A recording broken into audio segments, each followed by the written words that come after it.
Assalamualaikum and good day.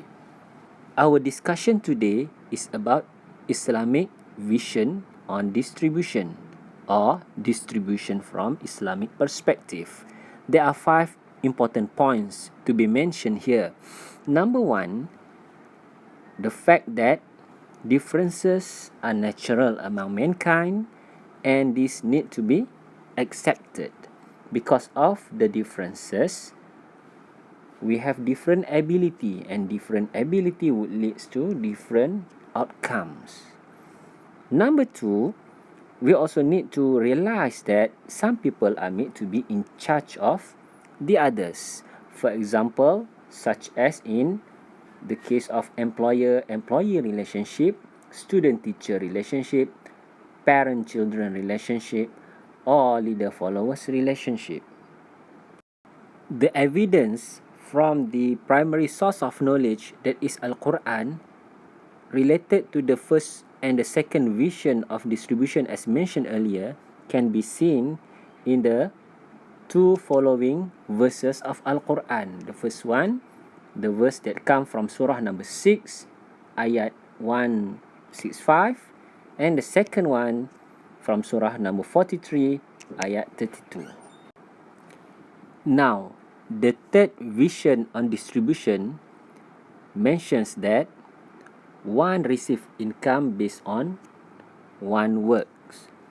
In this context, in other words, the recognition of exchange in Islamic system, where an exchange such as when somebody works as labor, he deserves wages. Therefore, one is really encouraged in Islam to work hard in order to earn his living.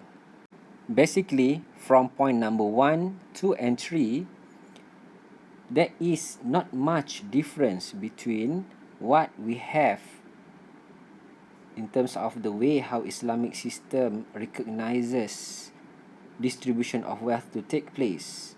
Works are very much emphasized, recognition of ranking and differences also considered to be natural.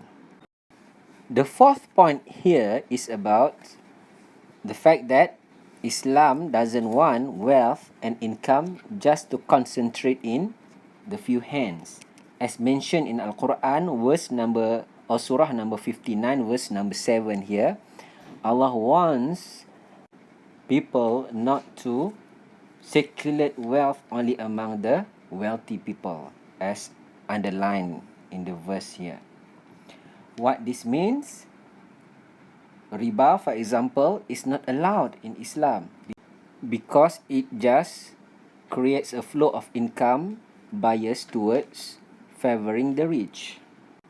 Zakat, on the other hand, would take income from the rich and being distributed to the poor. In fact, there are many more ways or mechanism on how Islamic economic system can distribute income in a fair and broad manner. Apart from that, there is also things that is prohibited, such as riba, such as gambling, speculation, and many more. Last but not least, the vision of distribution in Islam protect the rights of the needy by ensuring their social security. In this context, the needy could involve poor people, widows, orphans, handicapped people, pensioners, and many more. Al-Quran in Surah Al-Ma'arij, verse number 24, mentions about the entitlement of known categories of people, more specifically the asnaf of zakat or the recipient of zakat. Now, from the discussion so far, from point number 1, 2, and 3, the emphasis of Islamic distribution is more towards encouraging involvement in exchange through proper market activities. But point number 4, Islam talks about the danger when wealth is just circulated among the rich. To avoid that, in Islam, there is certain mechanisms such as prohibition of riba and the obligation to pay zakat as two examples how in Islamic economic system there is a prevention and there is also cure to solve the problem of biased circulation of wealth that favor the rich and deprive the poor. And the last point, as we discuss here, protects the right of the needy or welfare.